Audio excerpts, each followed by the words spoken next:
Welcome, folks.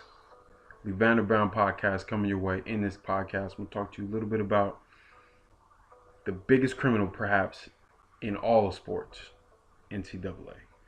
Then I'm going to talk to you about World Cup semis, Final Four. Then, also, want to get into some NFL talk. Not the news we expect about this time during the summer. Definitely get into some NBA Summer League and some late additions to NBA free agency that might maybe turn the tide in the next season upcoming. And lastly, message and show of the day. Let's get it. Donte DiVincenzo, two-time national champion, most outstanding player of this year's March Madness, and he is a future NBA draft pick, showed that he had $3.71 to his name. Let's really think about that. Sit on that. All these accolades for this type of player having that much money to his name. Doesn't add up, does it? No. Really, doesn't really. How is it that this type of player with this notoriety, as well as other players, he has that little money to his name? Granted, he was on scholarship, but what does that scholarship do? More than half the money goes towards school. And as a former athlete speaking, once that money goes to school, there's what, $400 or $500 for the rest of the month? Now you tell me, can you survive a whole month on $500? A growing athlete, someone that needs to eat, not get food that's served to them, no, but get other food that they can cook at home, pay bills, car, help out with their parents. It's unbelievable that the NCAA continues to show ignorance by not helping to at least support athletes, let alone give them a stipend check every week instead of every month. Yes, you can say that some athletes don't know how to take care of their money properly. Well, then there should be a class to help these athletes out, to show them how to use money properly, how to survive, how to make things last, how to stretch your money out and make it useful instead of wasting on things like tattoos, jewelry, or women, or drugs, or alcohol, or going to clubs and such. Why not teach instead of just giving the money away? I don't know DiVincenzo's perspective on how that came to be, but with an athlete with his notoriety having that little money to his name, as well as other athletes that can give examples of themselves that have very little money to use, and at the end of the 3 weeks into the month, they have little money. They have no money. And they're basically like any other person that doesn't have money. They're asking to borrow food, asking to borrow money, clothes, etc., etc. So here's what I'm saying. That's the gist. Here's what I'm saying. The NCAA should give these athletes in college, student athletes, the ability of having a weekly check sent to them, giving them responsible ways to use their money right, an extra class or an extra, tutelage to help them use money properly and how to make it last and how not to be like Donte DiVincenzo. Because once they leave the NCAA or their college careers are over, some may get to the league, some may not. But of those that don't make it, what do you have to stand on post your career? You have to start anew and start from the bottom up. And most people that start anew have to get a job that's not necessarily helping them for what they learned in college, from what they learned from their major. So NCAA, I pose this simple resolution. Give the athletes a weekly stipend check, as well as help them little learn to use their money right, tutelage that, those that don't make it, so they don't be like Dante DiVincenzo, say he didn't make it to the league, or say he wasn't a top player. Will we hear about this story? Where would he be? Back at his parents' house, finding a dead-end job, probably working at a McDonald's? Is that what we really want from these athletes that given 4 years, 3-4 years, who knows, 1 year? They give up years of their lives to make millions and millions and billions of dollars for their local schools and the NCAA. Yet they're giving guys like Dante DiVincenzo $3.71 to their name. Absolute shame. Do better, NCAA. Luke Hancock, formerly of the 2013 NCAA champ Louisville Cardinals, who had their title and all their wins of that year recently stricken and taken away due to the escort scandal that happened, and as well as further sanctions with their Adidas and liable things with the FBI, NCAA recruits, and getting recruits, basically paying recruits to come to their school and be sponsored by Adidas, say they make the league. Is recently him as well as other players of that team are suing the NCAA for them taking away their wins as well as their title. Thank you, Luke Hancock and those Louisville players, for doing so, because they did not have a right to take away your wins nor take away your championship that you rightfully earned in 2013. Which further goes to show the NCAA being the biggest criminal in sports today. How can you take their title away from these kids or these young men that have earned this title and not away from their coach? The school should have it taken away, but not the guys that had nothing to do with this. Why should the student athletes be penalized for what negligence happened with the school towards their coaches and assistant coaches? Absolutely makes no sense at all.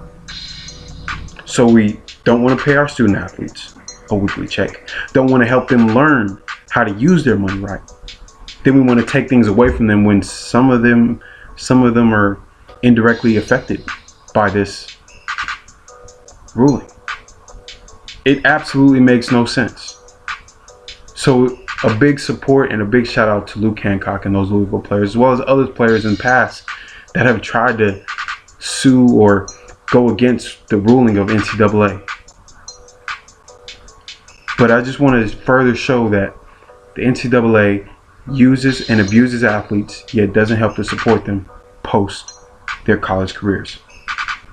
Ask any athlete, what has the NCAA done to help them learn or work in cohesion with their school and helping them to learn what they can do post their career? Internships, or helping them with learning how to use their money right, how to use their fame and notoriety to their ability to somehow use that to give back to their school, give back to their communities, help teach the next athlete or the future athletes to not make the same mistakes instead of doing the same cycle of constant getting over. So please, Luke Hancock, shouts out to you and the Louisville players. Again, do better, NCAA. Support the athletes. Belgium versus France in our first game of these World Cup semis. The golden age of Belgium with Lukaku, Hazard, Fellaini, De Bruyne, Courtois, going up against Pogba, Mbappe, Griezmann, Gerrard, Umtiti, and Dembele, to name a few. So many great players on one stage in the World Cup. Top players in the Premier League, in the French League, La Liga, and Serie A going up against each other. How great is this matchup? So great that in the 51st minute, Samuel Umtiti, header that sealed the deal for France, 1-0 against Belgium, despite the best hopes or the best, or a late stage run by the Belgium team. Possibly could be France's year. Could this be their year, their time? World Cup champs some 20 years later, when Kylian Mbappe wasn't even born. Didier Deschamps was the World Cup captain of that 1998 France team that won their first World Cup. Could this be their year? Just might be. But as for Belgium, could they end up being third place in these World Cups, the best finish of in their history? And what do we make of these teams? Could France and their second youngest team to Nigeria, what's in store for them? Is this the start of a long run of a great young team that could do some damage in the finals? We'll see. Lastly, for these World Cup, our second match of the World Cup semis, we have England versus Croatia. England went up early on Croatia with a great free kick goal by Trippier in the first half, and then Croatia tied it up in the late first half. Then in the late stages of the second half, Mandzukic with the goal to seal the deal and put Croatia into their first World Cup final ever, and they will be going up against France. So we'll have France versus Croatia in the World Cup final, and Belgium versus England in the third place game of these fantastic and great World Cup, Russia World Cup 2018. Who do you think is going to pull it out? Will it be France and Croatia, or will it be Belgium or England in the third place game? I got Croatia winning it, France coming in second, Belgium will be third, and England will lose to Belgium and be fourth. Enjoy these games, folks. Russia World Cup 2018. Fantastic. Great game. NFL news. Jameis Winston was given a 3-game suspension for allegedly groping an Uber driver in 2016. And basically he got 3 games instead of the expected 6 by everyone and their pundits, because he took a plea deal to settle the suspension against him, and he never apologized for groping her, nor remembers him groping her. This is pretty bad. A guy who took crab legs for free while at Florida State, a guy that said the wrong message to a group of young kids, which he should have never did, and a guy who's now a suspected guy who's a sexual assault, basically, by groping a woman, an Uber driver.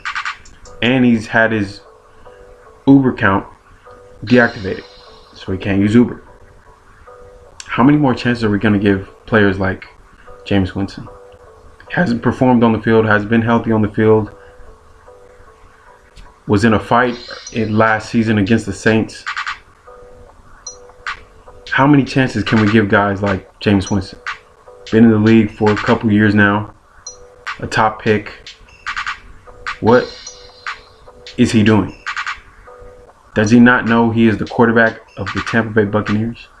Does he not realize the stigma and the leadership and what is asked of you for being the quarterback, let alone a black quarterback, and you act and behave like this? It's baffling. It's, why would you do this? What is it that he has to do this? Now, he recently said that he's given up alcohol, but yes, that's a little step further towards that. But it just further goes to show, what is it that NFL players keep getting themselves in trouble by doing these things to women, let alone to themselves? Serving 3 games does not help the Tampa Bay Buccaneers. Does not help with the progression of Jameis Winston as a young quarterback going into his 4th year in the league. Yet to show any improvement based on the last couple years. What more do we need from him to actually solidify himself as being a top pick player, a former national champion? Jameis Winston, you have to do better. This isn't going to help you. You could be the next guy that, let alone we say, get Wally pipped.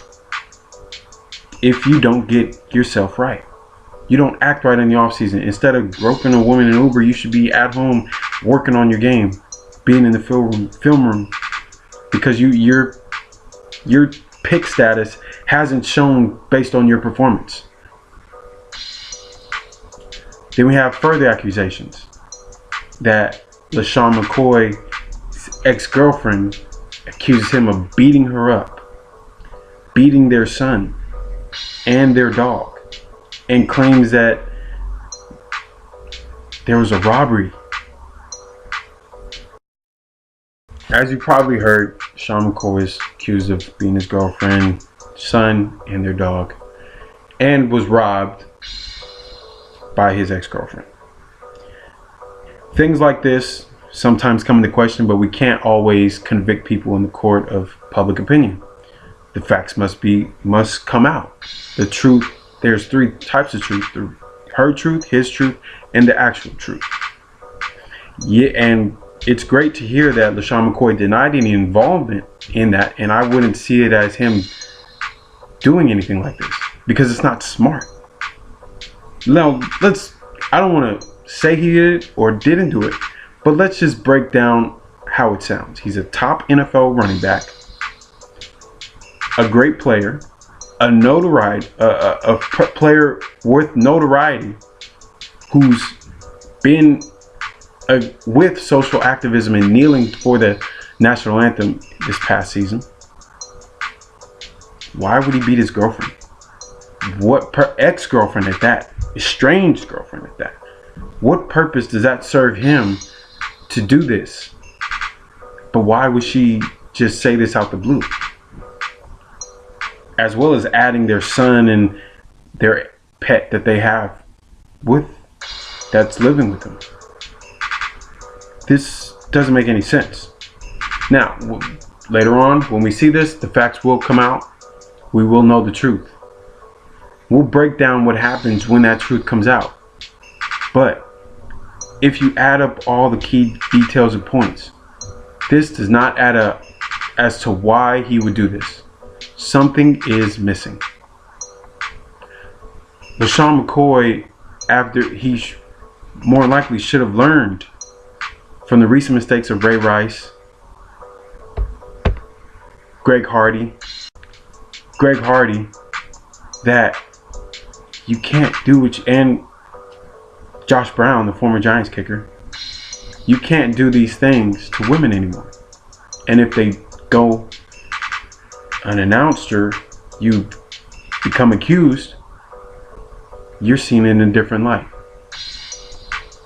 We'll find out the truth, but this does not help with, as we see LeSean McCoy as being as a person. Lastly, of the bad news, the good news that we shouldn't be hearing from the NFL. Marcel Darius is being sued for sexual assault and exposing his accuser to an STD. Quite possibly, there's no way to put this into words. It's self-explanatory.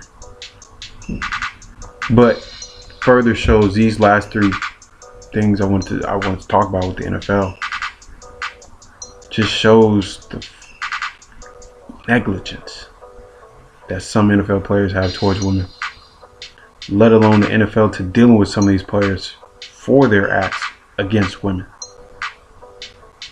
Something must change in ways that some of these athletes should not be in the news for these types of negative acts.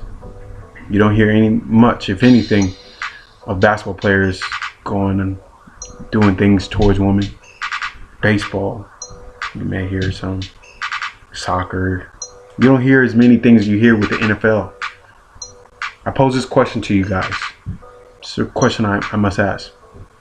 Why is it that it seems that football players, or NFL players at that, seem the need to do things go against women, say it doesn't go their way, or be in the news for either sexual assault or groping or beating on women or doing things in a negative connotation that doesn't help them and put them in a good light? Why is it always football players, or rape at that? Why football players?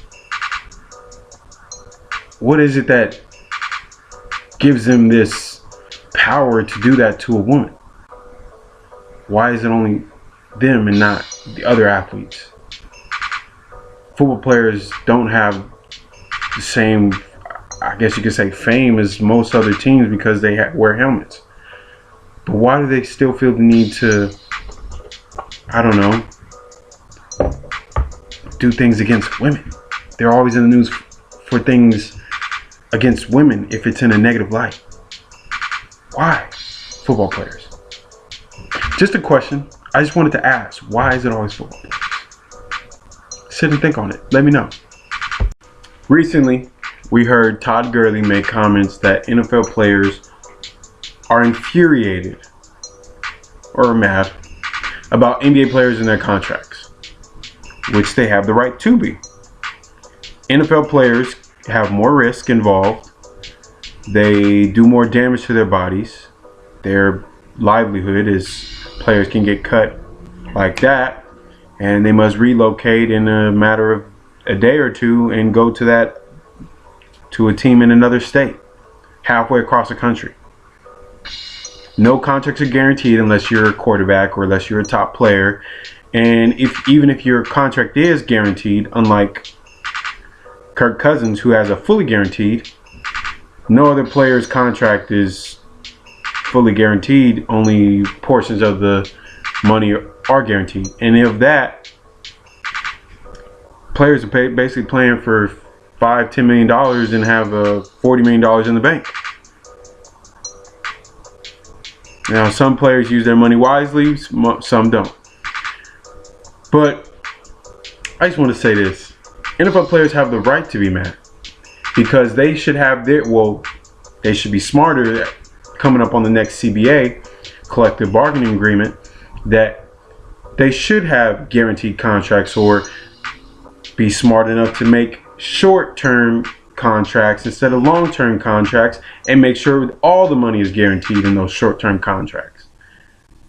So yes, it's a little bit of blame on the NFL players and their players association and their group of leaders that didn't wrongfully agreed or didn't smartly agree on how to take advantage of their abilities while they can. NBA contracts, some contracts are guaranteed and players don't even touch the court. A la Ryan Anderson in the playoffs, a la Timofey Mozgov when he was with the Lakers, who got traded and he's on his third team in the last 2 years. Luol Deng, who hasn't touched the court since the first year of his contract. Players like that, okay players, average players getting hundreds of millions of dollars, while NFL players are only the top players get anything above $50 million guaranteed. And of that is guaranteed, they're still playing on a very minor contract, nothing worth their actual value to a team. And also players that are just average get average deals, or they have to be like Le'Veon Bell or Aaron Donald, have to hold out and be franchise tagged 2 to 3 years at a time. Not to say that they're average, but I'm just using that as an example, as players will get franchise tagged and either they take what is given to them in the franchise tag or they risk playing on a bad contract. And if they get hurt, they get cut. So NFL players do have a right to be mad. But next time when the CBA is up in 2021, they should be smart enough to know that they should put in the CBA that they should have better guaranteed contracts or better health care or better things to help them take advantage of the market or take advantage of their value. Not just go to a team that gives you the most money, give you to the team that gives you the most guaranteed money, that can provide you with secure financial help.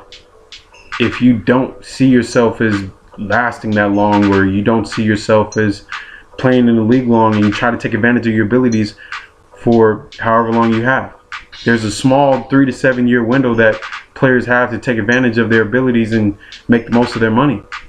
Because once you get past 30, unless you're a top player, most guys end up out the league. Summer League 2018 is here. Ayton, Bagley, Young. We haven't seen Doncic. We've seen the young top pick, young stars showing out for their teams. But who is your top players of this draft? Who do you think is going to be the rookie of the year? And who do you think will make a big impact on their teams this upcoming season? So far, I see as the star so far in the NBA Summer League, Josh Hart, showing out, second-year player on the Lakers, averaging over 20 a game. This is the key for the Lakers coming up, especially with LeBron. Kevin Knox showing and proving that New York didn't make the wrong decision in drafting him, number 9, instead of Michael Porter Jr., who is yet to play in these NBA Summer League games. DeAndre Ayton, the 7'1" big man, top pick overall, number 1 pick, being an absolute dominant beast. I like it. Okay, I like it. Wendell Carter Jr. is perhaps a defensive stopper and a defensive monster. Some things we perhaps didn't see at Duke, as well as being dominant on the offensive glass and doing well in the post on offense. Wendell Carter Jr. is doing some things in Summer League that we didn't see at Duke, which is a good thing and a great thing for Chicago Bulls fans. You have a young budding star right here in the rise. Grayson Allen, the grit, the grind, basically everything that you know of a Utah Jazz player, having that grit, that fight, that heart, that toughness that most other teams just don't have. He's showing it in Summer League. He may not be the best shooter, he may not be the best athlete, he may not jump out the gym, but he'll be that guy to dive on the floor for the ball. He'll be that guy to not back down from any challenge. That guy that'll take the contact and finish the layup. Or that guy that'll take a charge. Or that guy will get in someone's face if they're getting after a star. The guy that shows things that doesn't show up in the stat sheet all the time. Great pickup by the Utah Jazz. Another player that is of that Utah Jazz ilk. Just a tough guy. Lonnie Walker IV, very impressive before going down with an ankle injury, but very impressive for the San Antonio Spurs. Perhaps might be a Kawhi replacement. A future guy that could do some damage in the league if Kawhi perhaps is to leave the Spurs this year or next year. Miles Bridges showing out, proving that he was going to be a top 5 or top 3 pick last year had he came out his freshman year, but sophomore year shows he's bigger, he's better, he's proved in a lot of ways in his game, being a good overall player and a great wing guy. There are some disappointments, regrettably to say. Some of these disappointments are top guys, but that doesn't mean that they don't have promise or they didn't show any flair. It's just we didn't see enough of them, or they had a couple bad games, and those bad games were more bad games than great games. Marvin Bagley III left with a hip injury after showing promise in the Sacramento Summer League and in his first couple games in the Vegas Summer League. Great on offense. Defense needs a lot of work, but it's promising. He looks like he'll dominate you on the offensive end, but he'll greatly need to improve on the defensive end. But that's all rookies. Ain't that right? Trae Young, the Steph Curry lookalike, the guy that averaged 28 points and 10 assists in his freshman year at Oklahoma.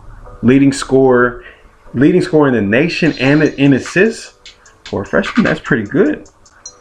But he had a couple games where he just didn't seem like he was meant to be on the floor with some of these summer league players. But it's okay. He's a young guy. He's a freshman. He's basically going into his sophomore year, which is his rookie year in the NBA.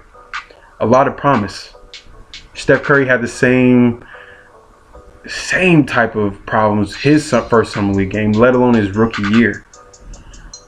So we'll see what the hope is for Trae Young in the ATL.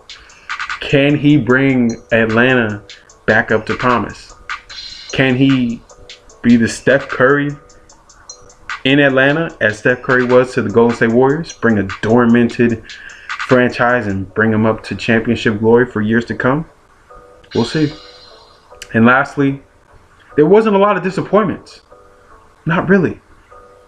Because every rookie or every top pick or every second year guy that's been playing in these summer leagues have shown promise, have shown growth, have shown that they've been working on their game, which is key.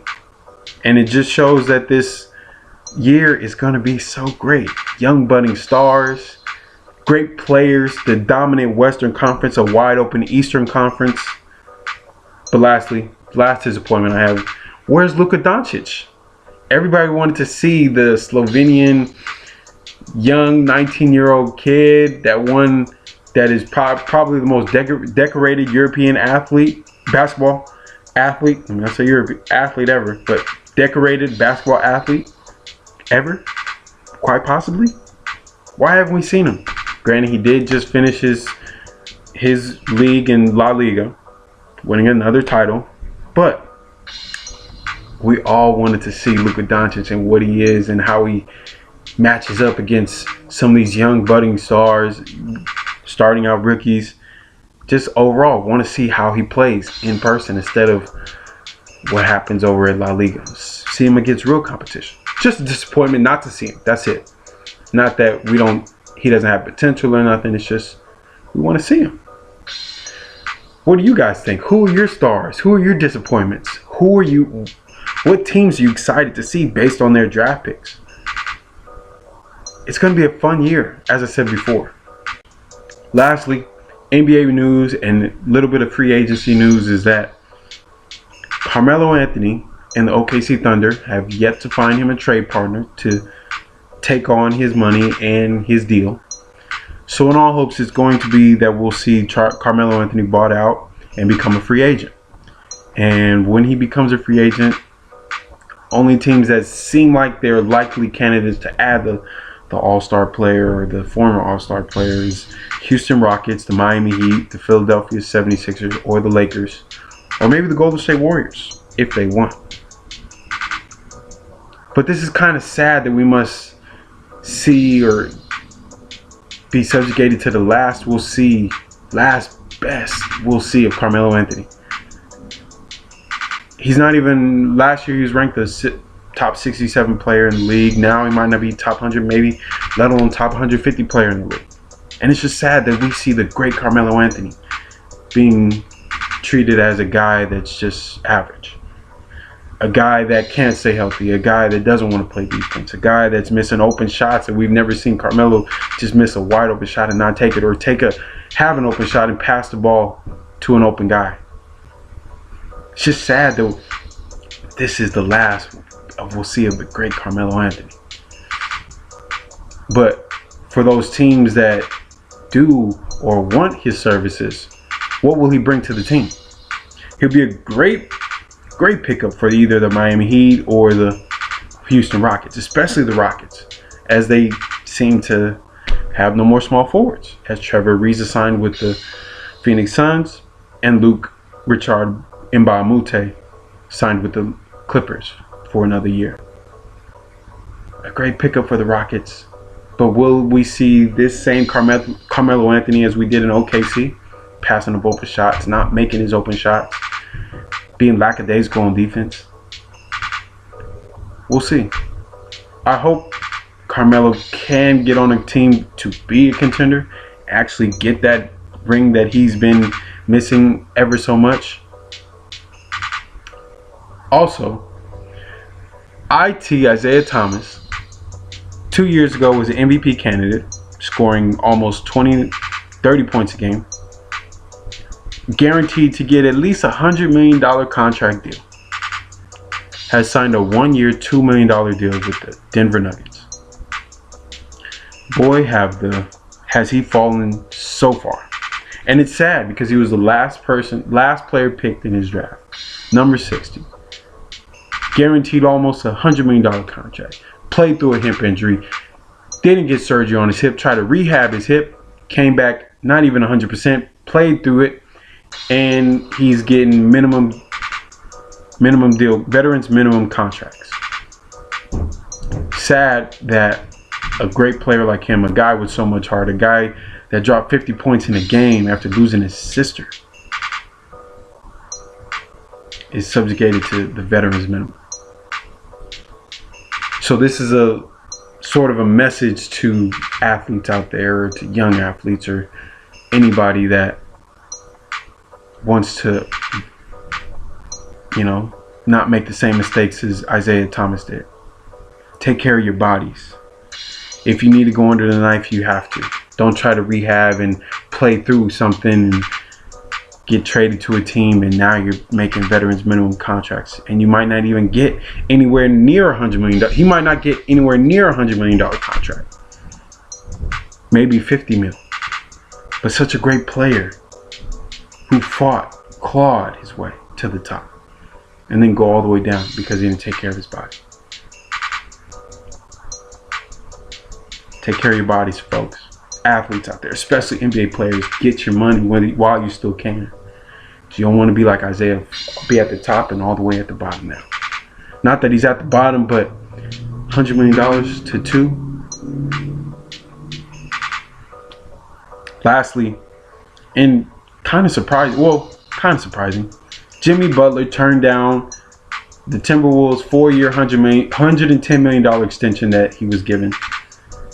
But it was kind of not surprising, but was kind of expected, as recent reports show that he's getting frustrated with the nonchalant attitude or the not caring attitude, as Andrew Wiggins and Karl Anthony Towns have shown.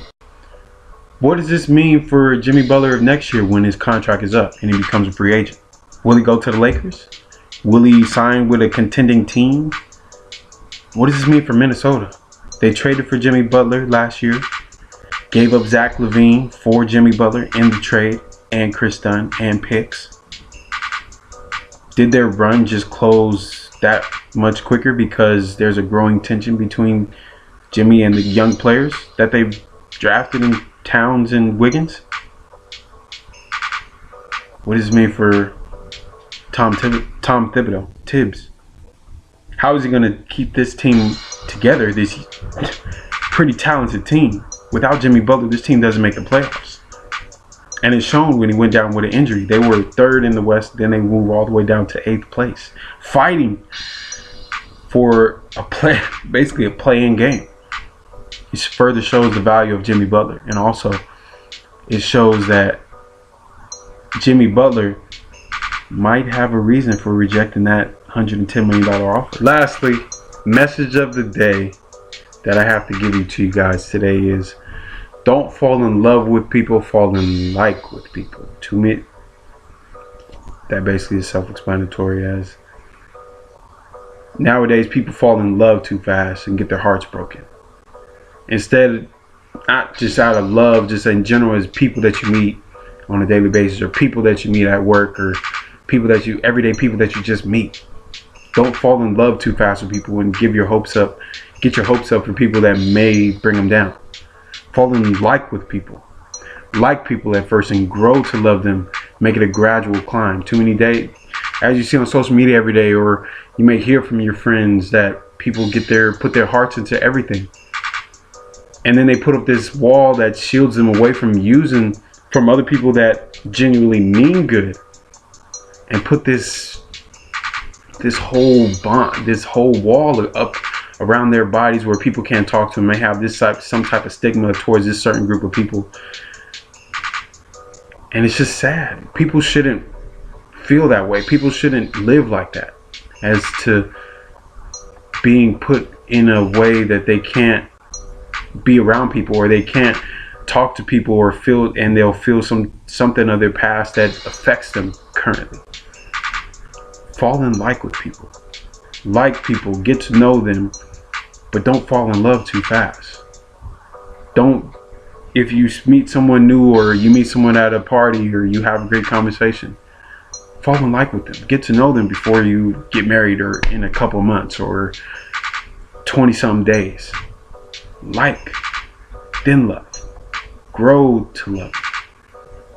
Just a food for thought, you know, because nowadays you can't, people put their hearts on their sleeves and they let it be known on social media, and then that spews on to the next person, and it's a never-ending cycle that happens all the time.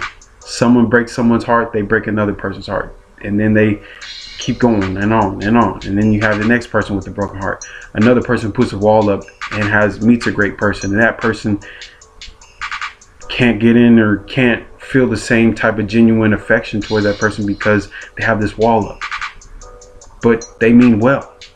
It's a never-ending cycle of things that shouldn't occur. People shouldn't just go around sad and depressed about losing a significant other, or somebody that's cheating on them. Fall in like with that person. They cheated on you, or they did something that you didn't like. You just liked them. You didn't put your heart into it. So it doesn't mean, it's not that it's saying it doesn't mean as much, but it shouldn't affect you as much based on you just liking that person. And then if you see things that you don't like, you fix them, you talk to them, and you grow to love them. It's the way it should be, but it's not. But that's just my message today. Fall in like with people. Do not fall in love too fast. Lastly, the show of the day. It's coming out, season 6, July 27th. OITNB. Orange is the New Black. If you haven't watched this show, I highly suggest you do. Season 6 is on the way. If you don't remember what happened last time, because I'm not going to give out any spoilers, I suggest you start binge watching now. Watch every episode that you can till July 27th, when the season premiere of season 6 for Orange is the New Black. It's coming out. It's a great show. It's about these, I'm not going to tell you. But if you don't know, and you've been living under a rock for the last 6 years, sorry to you. Suffice to say, it is a show on women in prison, and how they interact with each other, and how to survive in prison. Granted, it's a little dramatized, but this is it's a fantastic show. It shows unity. It shows women empowerment. Something that we should all and definitely have, especially nowadays. I highly suggest it. I can't wait for season 6. You'll be hearing more about it once the season premiere happens, and I'll remind you all next time, and I'll remind you when it's starting too, because it's a great show on Netflix only. So if you don't have Netflix, definitely get Netflix to watch Orange is the New Black. Thanks for watching this show. Social medias are here. Follow me, send comments, tweets, whatever. Definitely love your input on this. Thank you for listening again to the LeVander podcast. Peace and love.